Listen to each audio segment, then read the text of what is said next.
بھی پاک و صاف باوضو ہو کر رات کو سوتا ہے تو ایک فرشتہ اس کے ساتھ ہوتا ہے اور اس کی ہر کروٹ پر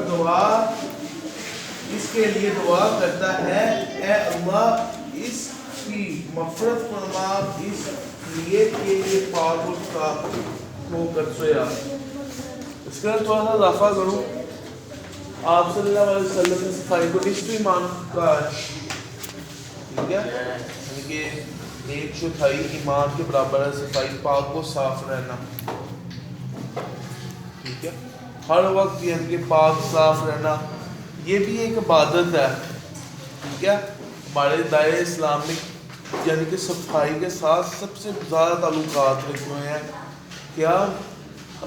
اب اکثر دیکھو گے آپ، ٹھیک ہے، مسجدوں میں جاؤ گے، ٹھیک ہے، کیا جی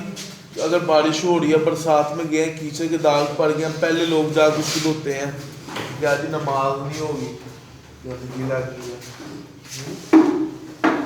مسجد میں جب جا رہے ہوتے ہیں تو چیزوں سے دور دور ہوتے ہیں، کیا جی داغ نہ لگ جائے جس وجہ سے ہم ناپاک ہو جائے، ٹھیک ہے، اس سے بچ کے جاتے ہیں۔ میں نے پچھلے دنوں میں ایک حدیث اور بتائی تھی جس کا مفہوم تھا کہ آپ صلی اللہ علیہ وسلم پر اے ایمان والو ہر وقت درود بھیجا کرو، اللہ اور اس کے فرشتے بھی ہر وقت آپ صلی اللہ علیہ وسلم کی ہستی مبارک پر درود بھیجتے ہیں، ٹھیک ہے۔ اور ایک واحد ایسی عبادت ہے، ہمارا دل سارا دیکھ لو نا، اس میں بس ایک ہی ایسی عبادت ہے جو پاکیزہ ناپاکیزہ دونوں حالات میں ہو جاتی ہے، کیا؟ آپ صلی اللہ علیہ وسلم پر درود بھیجنا، صلی اللہ علیہ وسلم سب سے چھوٹا درود ہے۔ اس کے علاوہ ہمارے یعنی کہ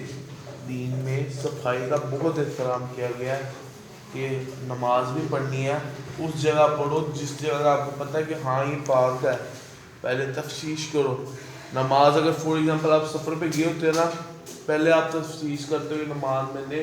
کس ڈائریکشن میں پڑھنی ہے اور کس جگہ پڑھنی کہ وہ پاک صاف ہے کہ نہیں، پھر نماز پڑھنے کو ہمارے نبی نے قرار دیا،